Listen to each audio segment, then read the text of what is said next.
പ്രചരണ അവസാന ഘട്ടത്തിലേക്ക് കിടക്കുകയാണ്. സ്ഥാനാർത്ഥികൾ ആ കുടുംബയോഗങ്ങളിലും ഓരോ വോട്ടറെയും നേരിൽ കാണാനുള്ള അവസാനഘട്ട തിരക്കുകളിലാണ്. ഇപ്പോൾ കൊല്ലത്ത് ഇടതുപക്ഷ സ്ഥാനാർത്ഥി എം മുകേഷ് നമ്മളോടൊപ്പം ചേരുകയാണ്. മുകേഷേട്ട, അവസാന മണിക്കൂറുകളാണ് പരസ്യ പ്രചരണത്തിന്റെ. എങ്ങനെയുണ്ട് ആത്മവിശ്വാസം? ആത്മവിശ്വാസം തുടക്കം മുതലേ തന്നെ ഗംഭീരമായിട്ട് ആത്മവിശ്വാസമാണ്. ഈ കുറേ ദിവസങ്ങളായിട്ട് ഏറ്റവും അതിന്റെ പാരമ്യത്തിലെത്തുകയാണ്. സ്ഥാനാർത്ഥിയും LDFുമാണ് സാധാരണഗതിയിൽ പാരമ്യത്തിലെത്തുന്നത്. ഇത് നമ്മളെക്കാട്ടി മുകളിൽ ജനം നിൽക്കുകയാണ്. ഇത് ഞങ്ങൾക്കൊരു ചാൻസ് തരൂ, വല്ലാത്തൊരു സന്തോഷം. ഞങ്ങൾക്കൊരു ചാൻസ് തരൂ, ഞങ്ങൾ കൂടെയുണ്ട്. ഇപ്പം തന്നെ ഈ ഒരു കുടുംബയോഗമാണ്.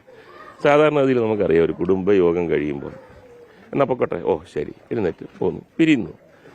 ഇവർ വന്ന് കൈപിടിച്ചിട്ട് ജയിക്കും എന്ന് പറയുന്നത് ഹൃദയത്തിൽ നിന്ന് വരുന്നതാണ്. അവരുടെ ആവശ്യമാണ്.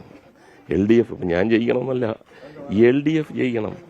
കേരളത്തിന് വേണ്ടി ശബ്ദമുയർത്താൻ ആരെങ്കിലും ശക്തമായി കേന്ദ്രത്തിൽ LDF മുന്നോട്ട് വെച്ച ആശയങ്ങൾ ജനം സ്വീകരിച്ചു എന്നുള്ളതാണ്, അല്ലെങ്കിൽ ആ മുന്നോട്ട് വെച്ച വാഗ്ദാനങ്ങൾ അത് ജനം ഏറ്റെടുക്കുന്നു. നമ്മൾ ഇത് തിയറി അല്ലല്ലോ, പ്രാക്ടിക്കൽ അല്ലേ. നമ്മൾ ഏതെങ്കിലും പുസ്തകത്തിലോ നോട്ടീസിലോ വായിച്ച് വികാരം കൊള്ളുന്നതല്ല, അനുഭവത്തിലൂടെ അതുവഴി സഞ്ചരിച്ച് മനസ്സിലാക്കിയതിന് ശേഷം ഹൃദയത്തിലുണ്ടാകുന്ന ആ ഒരു ആവേശമാണ് നമ്മളിപ്പോൾ കാണുന്നത്. ആവശ്യം വിജയത്തിലേക്ക് തന്നെ എത്തിക്കും തീർച്ചയായിട്ടും. അല്ലാതെ വേറെ ഒന്നും ചിന്തിക്കാൻ പോലും പറ്റുന്നില്ല.